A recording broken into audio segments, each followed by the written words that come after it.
270-এর magical ফিগারে পৌঁছেছেন Biden. আনুষ্ঠানিকতার অনেক কিছুই এখনো বাকি, কিন্তু এরই মাঝে বিশ্ব নেতাদের অভিনন্দনে ভাসছেন Joe Biden. No one needs to tell Joe how hard life can hit you. মাত্র ৩০ বছর বয়সে প্রথমবার সিনেটের শপথটা বাইডেন নিয়েছিলেন হাসপাতালে থেকে। ছেলে আর স্ত্রী তখন হাসপাতালে মৃত্যুর সাথে লড়াই করছিল, তবে দায়িত্ব কাঁধে নিয়েছেন, এগিয়েছেন। এমন মানুষ কেরিয়ারে অভিনন্দনে ভেসেছেন বহুবার, তবে এবার বিশ্ব মোড়লের আসনে বসা। অভিনন্দনের মাত্রাটা আন্তর্জাতিক।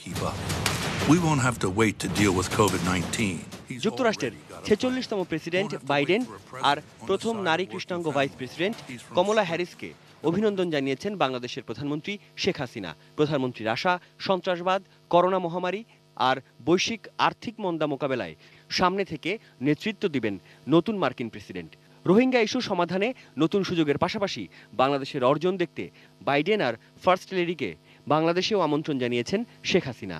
নতুন নেতৃত্বকে স্বাগত জানিয়ে এক বার্তায় রাষ্ট্রপতি আব্দুল হামিদের আশাবাদ, দুদেশের মধ্যে বাণিজ্য বিনিয়োগ আরও বাড়বে, সম্পর্ক হবে আরও মজবুত। অভিনন্দন জানিয়েছেন ভারতের প্রধানমন্ত্রী নরেন্দ্র মোদী। নিজের টুইটার অ্যাকাউন্টে বাইডেনের সাথে এমন ছবি দিয়ে অভিনন্দন মোদীর। পাকিস্তানের প্রধানমন্ত্রী ইমরান খানও পিছিয়ে থাকেননি। যুক্তরাজ্যের প্রধানমন্ত্রী বরিস জনসন আর ব্রাজিলের প্রেসিডেন্ট জেইর বোলসোনারোর মাঝে অনেকেই ট্রাম্পের ছায়া দেখতে পান। নতুন মার্কিন প্রেসিডেন্টকে শুভেচ্ছা জানাতে দেরি করেননি এই দুই রাষ্ট্রনায়ক। বিশ্বমঞ্চে এক অনুপম দৃষ্টান্ত হবেন বাইডেন, এমন আশাবাদ কানাডার প্রধানমন্ত্রী জাস্টিন ট্রুডোর। টুইটারে জানিয়েছেন আগামীতে একসঙ্গে কাজ করার অপেক্ষার কথা। বিশ্ব রাজনীতির আর এক শক্তিধর দেশ জার্মানিও অভিনন্দন আর স্বাগত জানিয়েছে।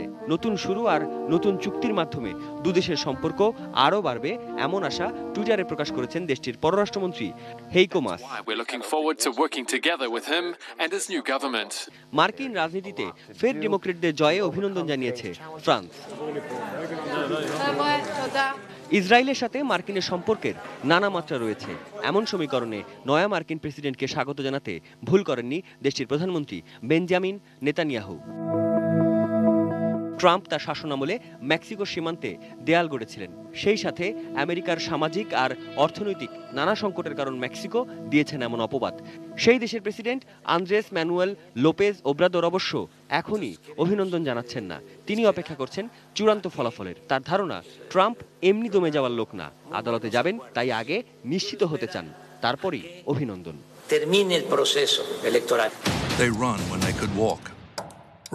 সাদাত হাবিবের সেতু, ATN নিউজ, ঢাকা।